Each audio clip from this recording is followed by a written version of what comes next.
Developing now, the Justice Department released over 3 million pages of files today related to the investigation into convicted sex offender Jeffrey Epstein. Let's get straight over to Jeff Harris at the live desk with all of those details. Now, Taylor, we are still combing through all of these pages. We know over 2,000 videos. Also, over 180,000 images are included in this latest batch, which comes 6 weeks after the deadline mandated in the Epstein Files Transparency Act. Deputy Attorney General Todd Blanche defending that missed deadline today, saying, quote, 2 Eiffel Towers worth of documents were reviewed to protect the victims, and some files are still being withheld.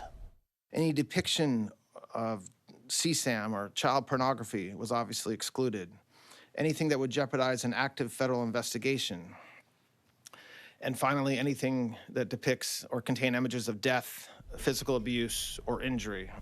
Take a look here. Among the millions of documents included, this email exchange with Elon Musk from 2013, coordinating a trip to Epstein's Caribbean island, and a 2014 email from a former Obama White House aide showing Epstein paid for a trip that she took to Europe. The documents also containing references to President Trump, but Blanche shooting down the narrative that the DOJ is trying to protect him, while also stating that Epstein himself never accused Trump of criminal wrongdoing. This mantra out there that, the Department of Justice is supposed to protect Donald J. Trump, and that's what we were telling. That's not true. That was never the case. We are always concerned about the victims.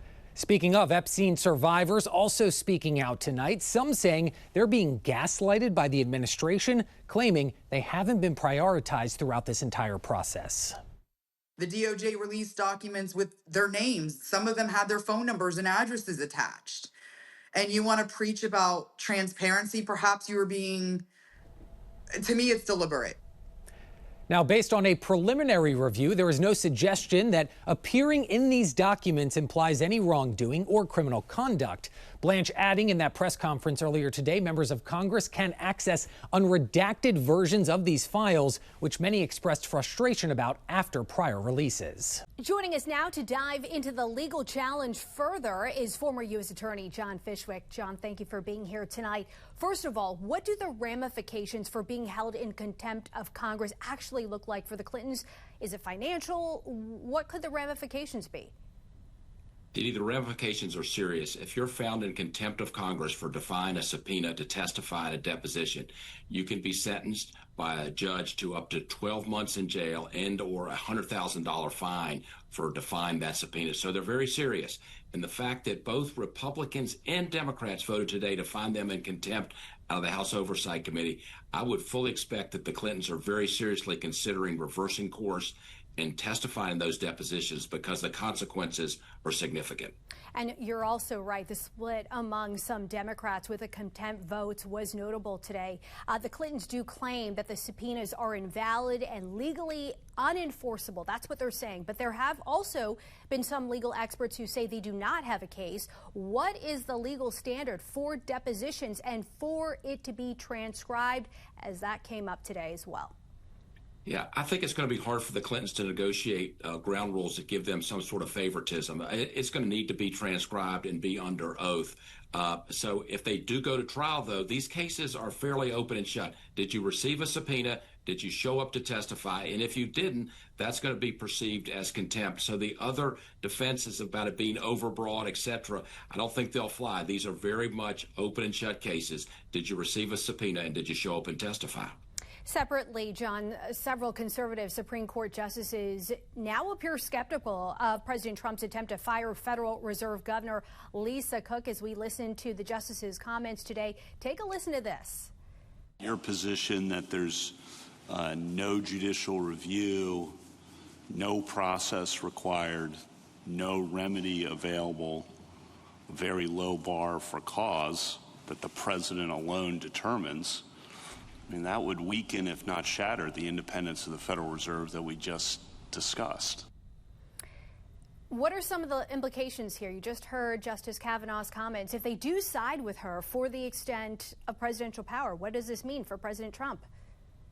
Yeah, so Didi, Justice Kavanaugh has been a leader in this area. The Supreme Court has given President Trump wide latitude to replace folks at the federal at the FTC and also at the NLRB, saying basically he can let those people go or fire them for any reason. But as relates to the Federal Reserve, Justice Kavanaugh and other conservative justices say that's a little different. That goes back to the original first bank in this country. You've got to have a good reason to let that person go, and there's got to be some sort of process. It doesn't mean that Lisa Cook has lifetime guarantee for a job, but it means that because it's the Federal Reserve and it involves money and monetary policy, the Supreme Court is saying there's got to be a little more process if you're going to fire her. You can fire a lot of other folks at executive agencies, but as relates to the Federal Reserve, Justice Kavanaugh and the other justices are saying you got to go a little more slowly. There's got to be a real process. Former U.S. Attorney John Fishwick, 2 cases that we are watching. We will check in with you soon. Thank you. Thank you. Mr. President, are you going to sue Trevor Noah? Last night in a post, you alluded that something could be coming. Yeah, well, he said that I spent time on Jeffrey Epstein's island. I didn't. I mean, he's a lightweight, this guy. He's a terrible, I think he's terrible. I thought he did a terrible job at the Grammys. I thought the whole Grammys was terrible. I watched part of it. It's not watchable. But he was a lousy host. I'd say not as bad as Jimmy Kimmel, but pretty close. And no, he made a statement about me and Jeffrey Epstein. I have nothing to do with that. I have nothing to do with Jeffrey Epstein. And in fact, if you look at the DOJ, they announced, they released 3 million pages. It's like this is all they're supposed to be doing.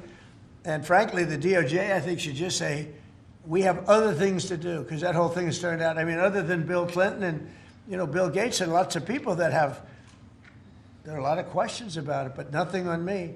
But it was even sort of better than that, because they found that Jeffrey Epstein and this sleazebag writer named Michael Wolff were conspiring against Donald Trump to lose the election. So Epstein was conspiring with a writer for me to lose the election.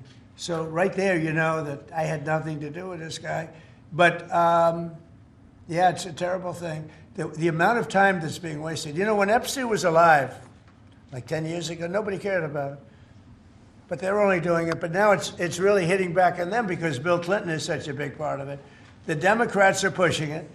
And the problem is that it's turning out to be the Democrats that were with and conspired with Epstein. So I think you're probably going to see a little pullback from them. But think of it. They were working together to try and help me lose the election. But this is the Oval Office, so I guess that didn't work out too well.